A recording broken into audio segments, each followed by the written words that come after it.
Copa আমেরিকার আগে বড় সুখবর দিলেন আর্জেন্টাইন কোচ লিওনেল স্কলোনি। বিস্তারিত জানুন ভিডিও জুড়ে।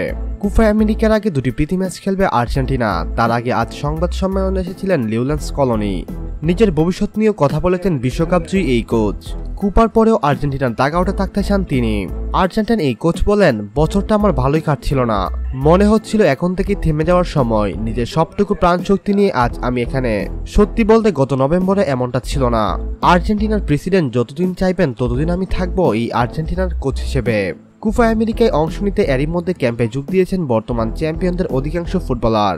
এরই মধ্যে লিওনেল মেসিও যোগ দিয়েছেন সেখানে। ইন্টার মিয়ামি তারকা সম্পর্কে স্কলোনি বলেন, ভালো দিক হলো মেসি ইন্টার মিয়ামিতে ধারাবাহিকতা ধরে রেখেছে, বিশেষ করে ইনজুরির পরেও। এটা গুরুত্বপূর্ণ যে সে আরো খেলার সময় পেয়েছে। আমারও তাকে ফুল ফিটনেসে দেখতে পাচ্ছি। কোপা আমেরিকার আগে গুয়েতমালা ও ইকুয়েডরের বিপক্ষে দুটি প্রীতি ম্যাচ খেলবে আর্জেন্টিনা, যার জন্য 29 সদস্যের দল ঘোষণা করেছে লিওনেল স্কলোনি। তবে সেই স্কোয়াডে জায়গা পায়নি দিবালা। এই সম্পর্কে স্কলোনি বলেন, দিবালার প্রতি আমাদের বিশেষ ভালো লাগা কাজ করে, কিন্তু আমরা সবসময় বলি দল সবার আগে। পরিস্থিতি ও বাস্তবতার প্রেক্ষিতে কিছু পজিশনে আমাদের সমস্যা থাকার কারণে আমরা সিদ্ধান্ত নিয়েছি তাকে দলে না রাখার। আমরা জানি সে আমাদের হয়ে কি করেছে। পৃথিবীর সব কষ্ট সহ্য করেই এই সিদ্ধান্ত নিয়েছি আমরা।